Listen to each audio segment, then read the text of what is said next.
చతురస్రం. అంటే ఇప్పుడు మీ 4 క్వశ్చన్లు వేరియస్ తెలిసిందా లేదా, ఆర్గ్మెంట్ తెలిసిందా లేదా?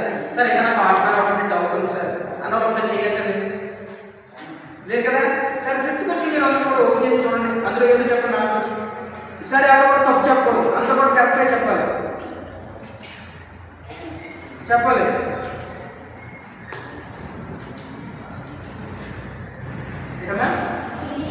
బి బి అన్నవాళ్ళు ఎంతమంది?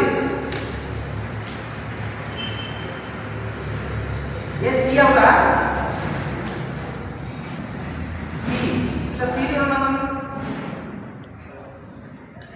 ఫస్ట్ డయాగ్రామ్ ఇచ్చాడు, ఇదేనా first diagram?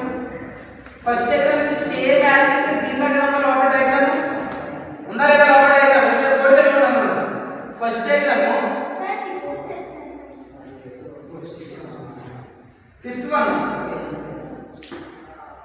Fifth one B అని అనుకున్నాను, చేతులు ఒకసారి B. Okay, B is the right one. ఏమా B is the right one. ఎందుకని అన్ని కూడా పెయిర్స్ ఉన్నాయి, అవునా కదా? 2 కంటే ఎక్కువ ఉన్నాయి, కానీ ఇక్కడ మాత్రం బిలో ఏమున్నాయి? సింగిల్ గా ఉన్నాయి. ఏ విధంగా ఉందమ్మా? సింగిల్ గా ఉన్నాయి. So option B is the right one. ఎంతమంది బి పెట్టారు? ఆన్సర్ చేయండి ఒకసారి. Okay, very good. అంటే నువ్వు ఒక్కదాన్ని పెట్టలేదు తల్లి, ఎప్పుడు పెట్టలేదా? నువ్వు పెట్టావా? నువ్వు పెట్టలేదు తల్లి. అంటే ఎందుకంటే 5th వన్ చూడు, అన్ని కూడా 2-3 లైన్లు ఉన్నాయి, 2 కంటే ఎక్కువ లైన్లు ఉన్నాయి, అవునా కదా? కానీ బిలో మాత్రం ఎన్ని లైన్లు ఉన్నాయి? Single lines. చెప్పాలి, మీరు చెప్పింది రైటే, చెప్పండి. ఎప్పుడైనా పర్లేదు, మళ్ళీ చెప్తాను. ఆర్గ్మెంట్ ఒకటి ఏంటి? గట్టి చెప్పండి, అదే చెప్పింది గట్టి చెప్పండి. డిఫరెంట్ గా 3 సేమ్ గా ఉంటాయి, ఒకటేమో డిఫరెంట్ గా ఉంటాయి. ఆ డిఫరెంట్ గా ఏదైతే ఉందో దాన్నే ఫైండ్ అవుట్ చేయాలి. ఏమంటాం మనం? Argument out. అర్థమైందా లేదా? ఆర్గ్మెంట్ అవుట్ అర్థమైందా లేదా? నెక్స్ట్ ఫోర్త్ వన్ ఎవరు చెప్తారు? ఫోర్త్ వన్ నువ్వు చెప్తావా? అది నువ్వు చెప్తలేవు. ఫోర్త్ వన్ ఏ. ఫోర్త్ వన్ ఏ అంట, అవునా కదా? ఫోర్త్ వన్ ఏ అవుతుందా? ఫోర్త్ వన్ ఏ అవుతుంది. ఏంటమ్మా? బి. బి అన్నది మనం చేయండి ఒకసారి.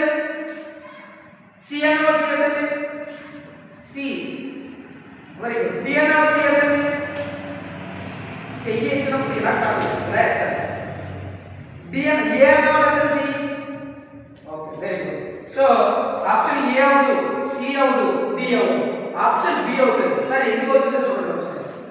ఇది సర్కిల్ ఇచ్చాడు, సర్కిల్ ఇచ్చాడు, సర్కిల్ ఇచ్చి లోపల కూడా మనకు సర్కిల్ ఇచ్చాడు, అవునా కదా? నెక్స్ట్ బి తర్వాత సి ఒక ట్రయాంగిల్ ఇచ్చాడు, లోపల కూడా ట్రయాంగిల్ ఇచ్చి షేడ్ చేశాడు, అవునా కదా? నెక్స్ట్ డి చూద్దాం. డి ఒక స్క్వేర్ ఇచ్చి లోపల కూడా స్క్వేర్ ఇచ్చాడు, అవునా కదా? స్క్వేర్ ఇచ్చి లోపల ఏం చేశాడు? దాన్ని షేడ్ చేశాడు. చెప్పాలనకాల దాన్ని ఏం చేసాడమ్మా? షేడ్ చేశాడు.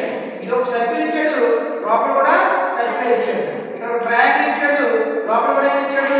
ట్రయాంగిల్ ఇచ్చాడు. ఇక్కడ ఒక స్క్వేర్ ఇచ్చాడు, లోపల కూడా ఏం ఇచ్చాడు? స్క్వేర్ ఇచ్చాడు. కానీ ఆప్షన్ బి చూస్తే ఫస్ట్ ట్రయాంగిల్ ఇచ్చాడు. ఫస్ట్ ఏం ఇచ్చాడమ్మా?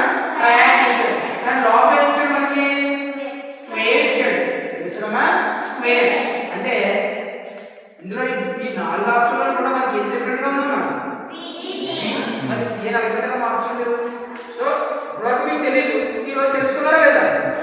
4 ఇచ్చినటువంటి 4 ఆప్షన్లు కూడా ఏ ఆప్షన్ అయితే డిఫరెంట్ గా ఉందో ఆ ఆప్షన్ మనం క్లిక్ చేయాలి. అర్థమవుతుందా లేదా? ఇక్కడ సర్కిల్ ఇచ్చాడు, లోపల కూడా సర్కిల్ ఇచ్చాడు. ఇక్కడ ట్రయాంగిల్ ఇచ్చాడు, లోపల కూడా ట్రయాంగిల్ ఇచ్చాడు. ఇక్కడ స్క్వేర్ ఇచ్చాడు, లోపల కూడా ఏం ఇచ్చాడు? స్క్వేర్ ఇచ్చాడు. కానీ ఇక్కడ చూడండి ఏం ఇచ్చాడు? ట్రయాంగిల్ ఇచ్చి లోపల ఏం ఇచ్చాడు? మనకి చెప్పాలి, లోపల ఏం ఇచ్చాడు? స్క్వేర్. ఏం ఇచ్చాడమ్మా? స్క్వేర్. ఇందులో తెలుగు మీడియం ఉందో చేద్దాం. సార్ తెలుగు మీడియం ఉన్నారు ఎత్తండి, తెలుగు లీజా ఎత్తండి, తెలుగు మీడియం ఎత్తండి. తెలుగు మీడియం చేద్దాం, తెలుగులో కూడా చెప్తాను. ఓకే, మీరు తెలుగు మీడియమేనా? సో ఇదేంటి మన తెలుగులో వృత్తం అంటారు. ఏమంటారమ్మా? వృత్తం. వృత్తం లోపల మళ్ళీ వేరే ఒక వృత్తాన్ని ఇచ్చాడు. వృత్తం తెలుగులో అదే చెప్తారు, సర్కిల్ చెప్తారు. మీకు ఇందులో ఎంత సర్కిల్ అంటే